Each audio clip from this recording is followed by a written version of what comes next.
welcome to News Now, Belmont Journal, News Show, and Community Update. I'm your host, Maribel Carvajal de Salazar. Today with us, we have Jennifer Hill. She's the founder of the Refugee Protection International. Thank you for being here. Thank you, Maribel. Well, you recently returned from a trip to the Ukraine, and your organization is helping relieve all the victims from this conflict. Please share. Yes, thank you. And thank you again to everyone in the Belmont community for your wonderful support with clothing and hygiene items and more for Ukrainian women and children. We truly appreciate it. So yes, Refugee Protection International and our Ukrainian partners, we continue to meet 4 urgent issues in southern, southeastern, central, and western Ukraine. And those include medical aid, civilian evacuations, in-kind relief items, and shelter support. And so last week, I was in southeast Ukraine meeting with one of our partner children's hospitals in Zaporizhia. Their doctors have been just heroic in treating war-wounded children coming out of Mariupol and other devastated cities in southern Ukraine. We have procured and delivered medical equipment and supplies to 3 hospitals, including this one. So while at the hospital, I met with 3 child patients. They were 1 year old, 2 years old, and 16. And they all had faced tremendous difficulties fleeing out of newly occupied territories in southeastern Ukraine. Not until they were so ill that they required intensive care at our partner hospital were they allowed to pass through the Russian checkpoints. So this underscores the importance of our second activity, which is facilitating civilian evacuations. Last week, we delivered 2 more vehicles to give to our partners in Odessa and Zaporizhia, including a 20-seat minibus. And these evacuation vehicles are essential to go in and out of areas along the front lines, both in southeast Ukraine, but also in southern Ukraine between Mykolaiv and Kherson.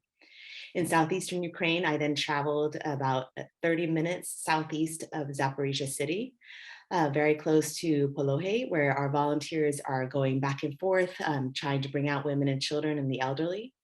And they really risk their lives doing that. It's remarkable to see. So we were in the town called Komishyuvaka, which is in the Zaporizhia province. And while there, we heard that just the day before we got there, up to 20 rockets or shells both had actually been hitting the town. And so we decided we had to see the victims firsthand because we always want to make sure we assist the most vulnerable. So we arrived at the house of one of these families, and the daughter spoke with us. She's roughly my age, so I shouldn't say a daughter, but in any event, it was just heartbreaking to hear how the house had survived. And there had been, the 73-year-old grandmother had taken refuge in the basement together with this woman's parents. And the 73-year-old grandmother had already evacuated from Luhansk farther east due to the conflict farther east in Ukraine. So it was just unbelievable. Thankfully, everyone on that street survived, even though the roofs of their houses were blown off, the gates were flown over into their backyards, their cars were damaged, but they were okay. Although one person in a different part of town was killed, unfortunately. So after we spoke with them, we decided we need to do some emergency cash relief assistance. They can choose to either use it for temporary accommodation elsewhere in a safer area, or to do some minimal repairs to the roofing until they decide how and when to move their livestock, to leave. A lot of them depend on the livestock there in order to survive. And also, as you know, men ages 18 to 60 must remain for territorial defense within Ukraine and in their villages, unless they have, for example, 3 young children. So that was that. But then while we were there, we heard artillery shelling continuing. So about 5 rounds that we could hear being fired from the front lines. And then we returned to Zaporizhia, the city of Zaporizhia, where we also visited IDP hostels.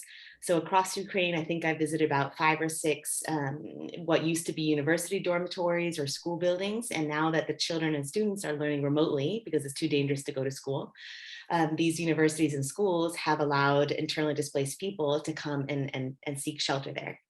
And so at one of the hostels in Zaporizhia, I was speaking with 2 men who were displaced from Mariupol. Terrible stories as well. And we could hear a loud explosion went off in the background. In any event, what we've decided is these hostels are doing so much and they're taking in twice as many people as usually would live there, that we need to do more to help them accommodate people fleeing. And that means upgrading them if they need support with extra bunk beds or their support with ovens, dishwashing machines. One hostel that we met in Izmail, further south in Ukraine, their fifth floor doesn't have water pressure anymore. So the internal refugees there do not have functioning sinks or toilets. And it's because of this immense influx of people coming from the more war-torn areas of Ukraine. So that's, the shelter issues. And then fourth and finally are the provision of relief items. So when I've done these 5 or 6 border crossings from Romania into Ukraine, we always bring items with us. We do food aid, bed linens, hygiene items, and we deliver those to the most vulnerable. So that includes children with disabilities in southern Ukraine, internally displaced people, and also a group of 30 orphans who really have just stolen our hearts. They live in Ishmael in southern Ukraine near the Romanian border. And their story is completely unbelievable. They had already displaced once during the 2014 war in Luhansk. And then now this year in March, as they were fleeing from Luhansk in eastern Ukraine, their evacuation train was hit by shelling in Donetsk, a town called Liman. Thankfully, these children and their foster parents were all hiding underneath the train station, but they could hear the shelling outside. And when they got news that their train, the conductor of the train was killed and that the train was going to be delayed, they started panicking, thinking they would never get out of the violence. And so even to this day, they are still deeply traumatized. And that raises for us a kind of another issue, which is the need for psychosocial support. And we've already started the team. I was gonna say that Yes. I know there's a lot of need in the area, but what are your more necessity that you feel like you want to support next? Exactly. So we will absolutely continue to support the children's hospitals. We're going to try to add a maternity hospital, and that will be in Western Ukraine because they've been receiving lots and lots of women who are going to give birth, but want to do so in a safer part of Ukraine. And then we will do this psychosocial support. We already found a team that's able to provide it to the orphans there.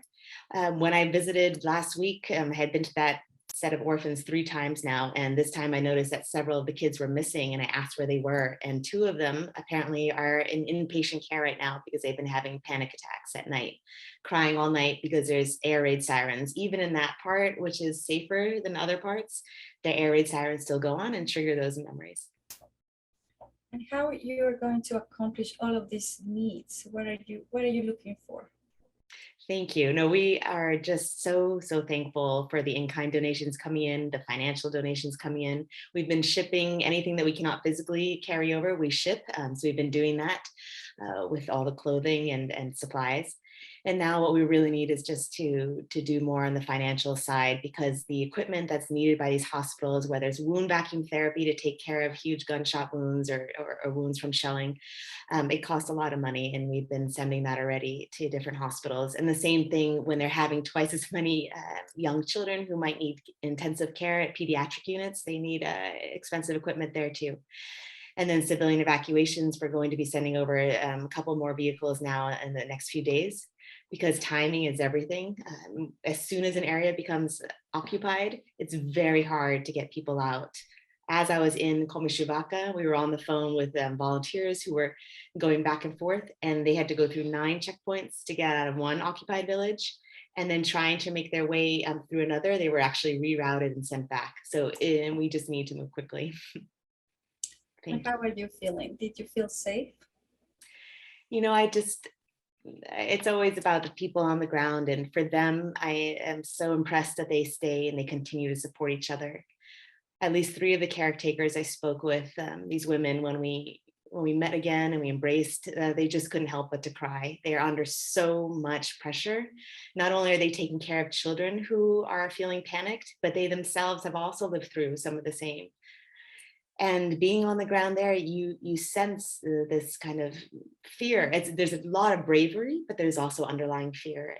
And when I checked into my hotel in Zaporizhia, I pulled up to the front, and the doors of the hotel had completely barricaded with sandbags and locked. And so I went around the backside of the hotel, and got in that way.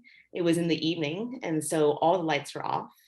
I checked in the dark and then went into my room and checked in the dark. The lights are off so that it's not seen by incoming rockets or attacks. And then the restaurant was in the bunker in the basement. And as I mentioned, there is explosions even there in Zaporizhia city. So yes, it's not an easy situation for children and women to be in if they're seeking refuge, but we do hope that, that the situation gets better very quickly. When are you planning to go back? I'll try to go every month because the situation is just so rapidly evolving that we need to be there to better understand the situation. And RPI, if we're, for example, purchasing and sending in a minibus, we need to be there in person to bring it across the border. So we are doing all we can, and we think it's important to continue inspiring and showing solidarity with our local Ukrainian charity partners on the ground. And these families that are moved from one place to another, yeah. They eventually will keep moving once the war keeps advancing, you think? Yeah, so that's the challenge. Some of the ones who have family abroad or friends abroad and who have the means to flee, they all fled in March pretty much right away. When I was there, like I was just looking through my photos, and on March 13th, I have a video where there are miles of like cars waiting on the Ukrainian side trying to leave and people pulling their bags across in strollers.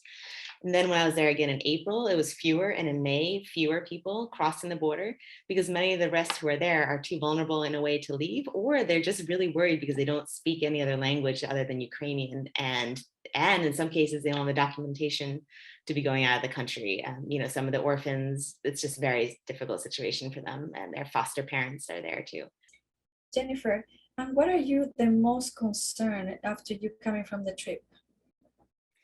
I'm concerned about the incredible emotional toll that this is taking both on women and children and also on the caretakers and the elderly and everyone there who's also defending their villages.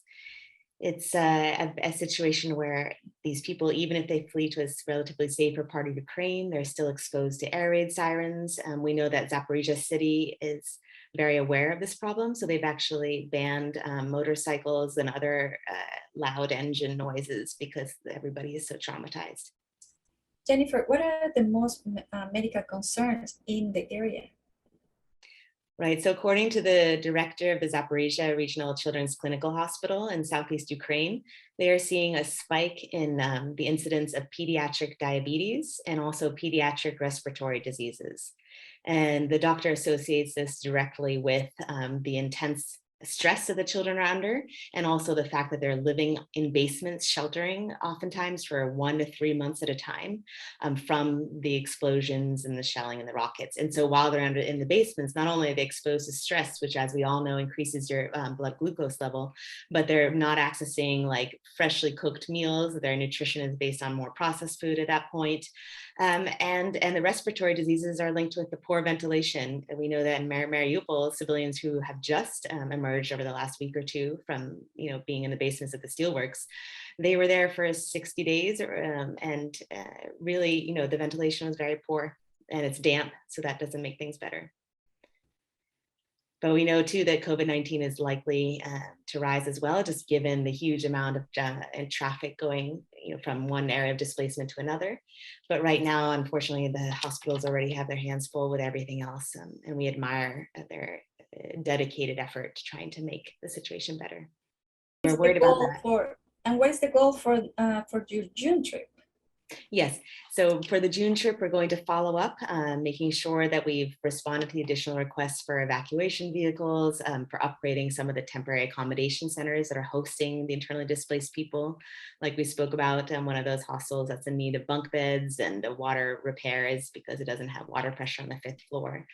And then we will continue to discuss whether we need to move the civilian evacuation support, depending on how the front line has been moving in the war.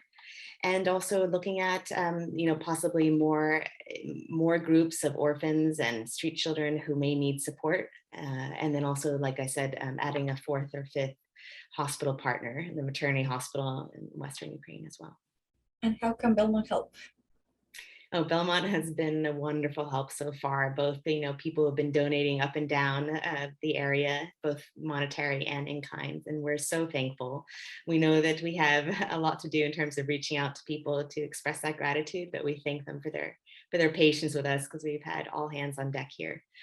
In terms of what can be done, I mean, continue supporting what you feel is appropriate from your perspective, and any support is always welcome. Also, you can follow us on Facebook. You can share our email appeals or share our Facebook posts. We're always definitely appreciative of monetary donations. Absolutely. Thank you so much. Jennifer, how do you see this conflict being resolved? Thank you, Maribel. It's an important question. We always try to make it clear that we do not blame the Russian people for this conflict. We know that they do not have great access to objective information on what is happening on the ground in Ukraine. And I believe if they did, they would definitely, ask different things of their government. And so one of the things that could help, in our opinion, to bring the war's end closer to us would be to spread access to open information, more so. And of course, that goes both within our country, trying to avoid the polarization of news, and also just internationally, both in Russia and in some of the newly occupied territories in Ukraine. We will have the website in the bottom of the screen, and we are here to help. Thank Excellent. you. And a big hello and thank you to everyone out there. Thank you. Thank you. I'm your host, Maribel Carvajal de Salazar. See you next time.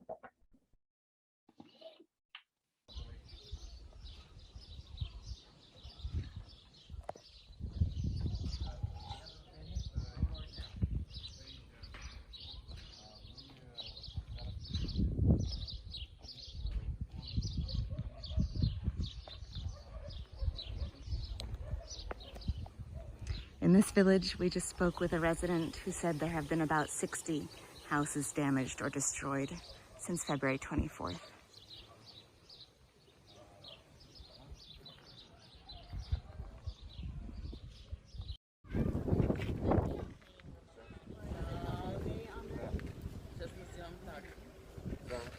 Спасибо большое. Я понял, спасибо. Я тоже знаю и можете попозже позвонить. Но тоже транслирует, тоже может перевести сильно быстро. Спасибо, спасибо. Да.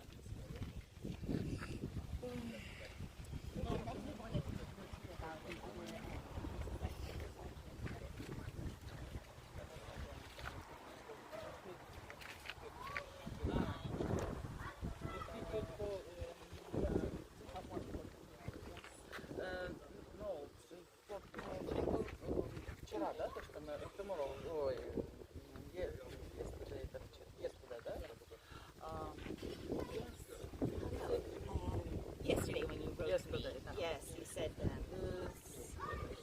the dormitories need more repairs, they need beds, they need other household appliances. He's staying